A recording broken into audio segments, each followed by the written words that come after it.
Amerika dan bencana alam.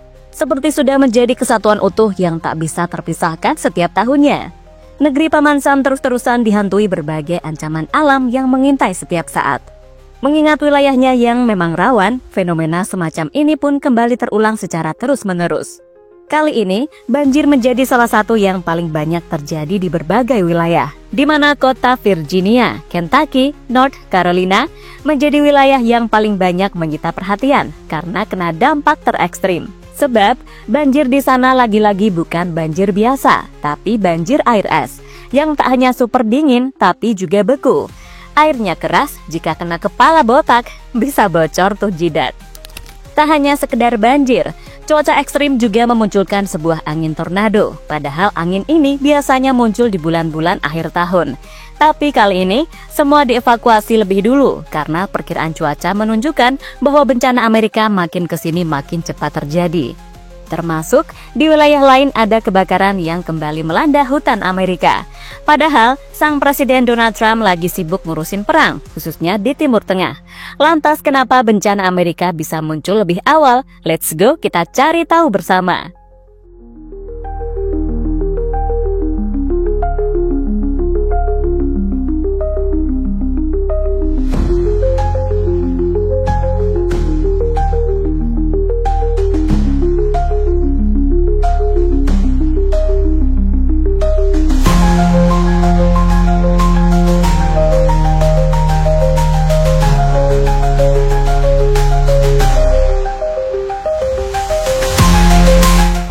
Ketika api membakar langit barat dan asap menggulung di atas kota para bintang, dunia kembali menoleh pada negeri yang mengaku sebagai penjaga peradaban.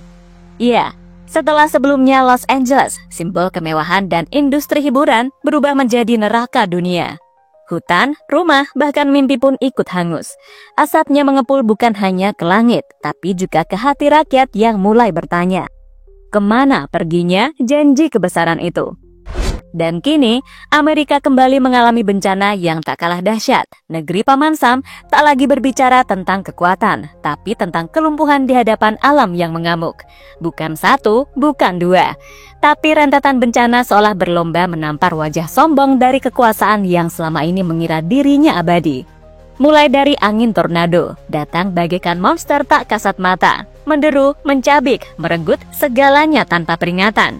Mobil-mobil berterbangan seperti mainan, rumah-rumah tercabut dari pondasinya, dan langit berubah jadi pertunjukan kehancuran. Ini bukan film Hollywood, ini nyata. Dan ironisnya, ini rutin. Tornado adalah tamu tahunan yang tetap saja tak mampu mereka jinakan. Melansir dari Daily Mail, musim angin tornado dan badai di Amerika kali ini memang terjadi lebih awal. Jika biasanya terjadi pada akhir tahun, seperti di bulan November-Desember, maka di pertengahan Mei kali ini sudah mulai menerpa. Seperti tayangan dari video yang beredar di media sosial yang terjadi di Florida Selatan.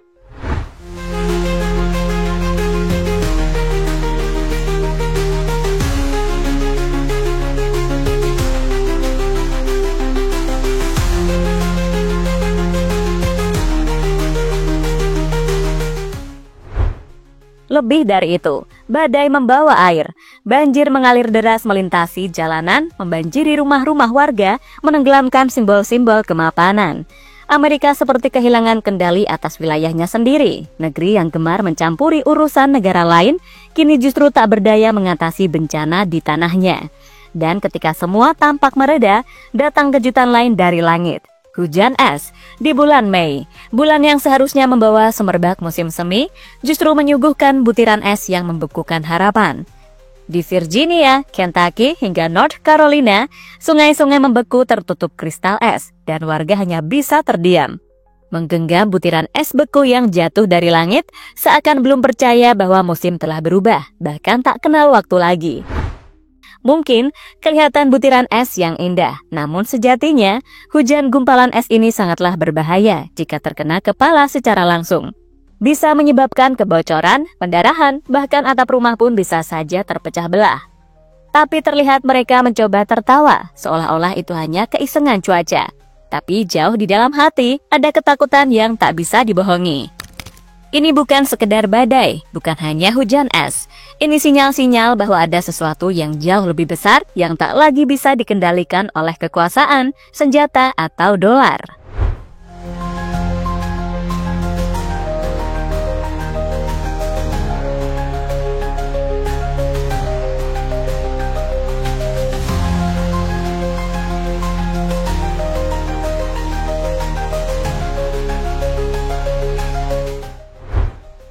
Evaluasi dilakukan Amerika.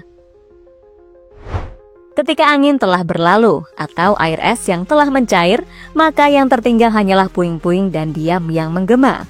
Terutama di kawasan Florida yang terkena efek angin. Rumah-rumah rata dengan tanah, mobil-mobil tak lagi berada di garasi, melainkan berserakan di ladang, terhempas entah sejauh mana. Pagar, atap, bahkan pohon tua tak lagi berdiri tegak. Dan di tengah kehancuran itu, ribuan warga berjalan perlahan, mengangkut apa yang tersisa jika masih ada yang tersisa. Negeri yang selama ini bicara soal kesiapan menghadapi bencana, kini menyaksikan warganya berdesakan di pusat-pusat evakuasi. Memegang selimut tipis dan raut wajah yang kehilangan arah. Anak-anak menangis, orang tua terdiam, dan petugas darurat tak mampu menjanjikan apa-apa, selain tempat berteduh sementara. Evakuasi besar-besaran pun dilakukan, truk militer dan bus darurat dikerahkan, bukan untuk perang, melainkan untuk menyelamatkan rakyatnya sendiri dari amukan langit. Angin memang telah pergi, tapi trauma tertinggal. Ribuan orang tak tahu kemana mereka akan kembali, karena rumah mereka tak lagi ada. Kota-kota kecil yang dulu penuh cerita, kini menjadi lautan puing. Inilah wajah lain dari Amerika, bukan gedung pencakar langit, bukan parade militer, bukan pidato megah, tapi pengungsi di tanah mereka sendiri, di bawah langit yang tak lagi ramah.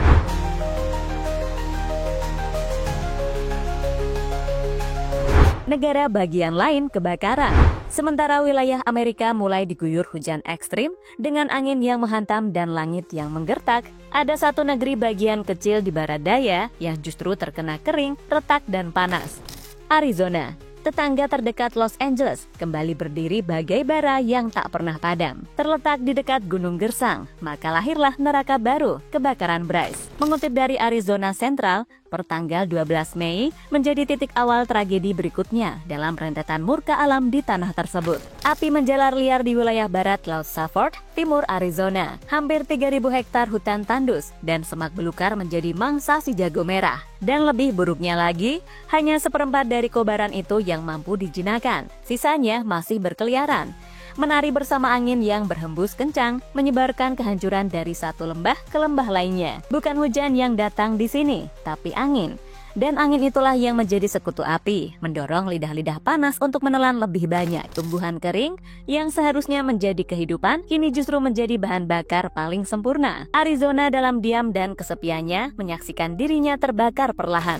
Tak ada sorakan, tak ada peliputan besar, hanya debu, bara, dan langit merah membara. Musim kebakaran hutan memang hal lumrah di negara bagian ini, tapi setiap tahun ia datang lebih panas, lebih cepat, lebih brutal. Dan sebelum hujan benar-benar datang, mereka hanya bisa bertahan dengan segala sumber daya yang ada. Berdoa dan mencoba memadamkan api agar angin tak berubah arah, agar api tidak melompat ke pemukiman warga. Para pengelola hutan dan petugas pemadam kebakaran sendiri bekerja tanpa jeda. Iya, ini seakan jadi peringatan bagi Amerika. Di tengah reruntuhan dan asap, bahkan sosok sekeras Donald Trump pun tampaknya mulai sadar bahwa mereka terlalu lama sibuk mengatur negeri orang, sementara rumah sendiri diam-diam terbakar. Di mana Trump melaporkan akan mengumumkan pengakuan Amerika Serikat terhadap negara Palestina dalam pertemuan puncak negara-negara Teluk dan AS. Aneh, tapi nyata. Itulah dunia, ya kan?